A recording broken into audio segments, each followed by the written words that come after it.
Okay, I'm literally just going to wing this in this moment right now and film this YouTube video. It's not perfect, it's not super aesthetic, but it's real and it's raw and it's authentic. Let's talk about building a new identity. Let's talk about how building a new identity is the key to your dream life, is the key to the version of yourself that you want to be, is the key to having the life that you want to have. Because, like, I've come to this point where I don't want to just manifest the thing anymore.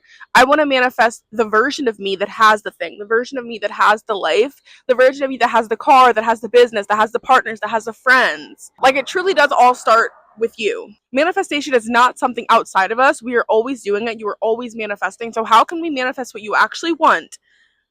By working with your identity. First step is identifying who you've been, identifying the identity that you have been living within, identifying the beliefs that you have been holding, the habits that you've been giving energy to, the people that you've been giving energy to, the places that you've been going. Like, that is, all of these things are key to shaping your identity. And yes, you're going to have to do some deep digging. You're going to have to work through some inner child shit. We all have to. It's a part of the process because all of these things have shaped you and they have shaped your identity. So it is key when identifying who you've been that you look at some of this stuff. I think we can obviously say that the identity that you have been associating yourself with is not aligned with the life that you want. Otherwise, you would have it. So if you're like, oh, I don't need to change anything about myself, then this video is probably not for you because you're not willing to do the work. And that's okay. Maybe one day you will be. Okay, the next part is trying to figure out what identity you want to create, what identity you want to step into, who do you want to become, what life do you want to live, what habits do you want to build, what thoughts do you want to have, what beliefs do you want to hold,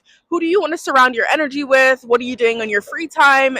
Like, we really do need to get very specific with this. Like, the version of you that has the dream life that you cannot stop thinking about, and that entails everything: financial freedom, emotional freedom, the partner, the friendships.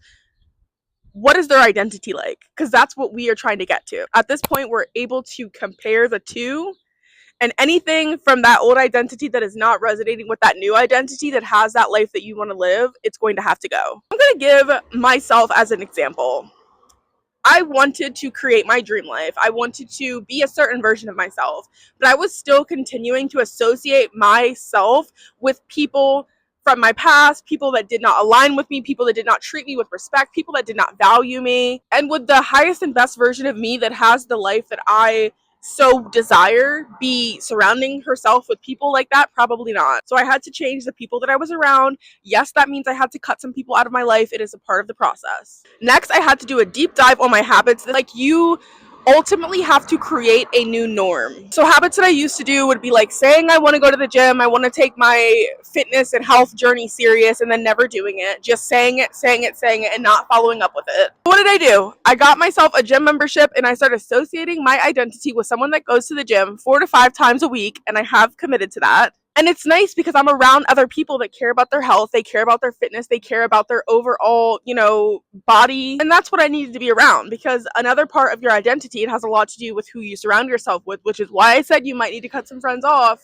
That all ties into identity. So with me being around these people and people that are focused on their health, they're focused on their wellness, they're cutting out toxic, bad behaviors, that became a norm for me because now I'm around those people. I'm taking on those energies. I'm taking on, some of those mindsets, and that is becoming a part of who I am. It's been a really difficult process, but essentially you have to create new norms in every aspect of your life. Even your beliefs need to be completely transformed, which that is something that I still struggle with to this day, building new beliefs. Especially if you've grown up in certain circumstances, like for instance, growing up in poverty or scarcity or lack, or you were poor.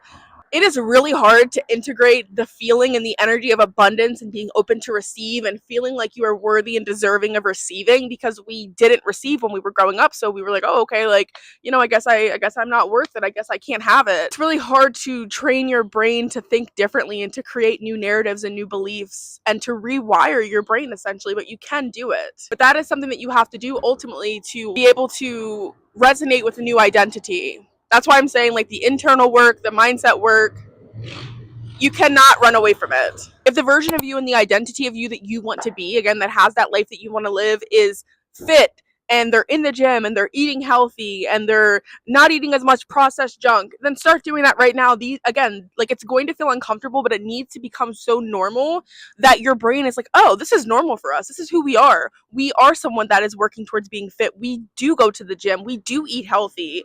Like, this is who I am. If you're someone that wants to network and make connections, then start doing that. Start going to events. If you overhear somebody talking and it sounds like something that you could be good at doing, or sounds like something that you would want to be a part of, start speaking up. Start putting yourself out there. This is how you normalize these behaviors. You normalize these habits. You normalize beliefs. Guess what? You normalize that identity, and that is where you become that identity. I love you so much, and I will see you next time. Bye.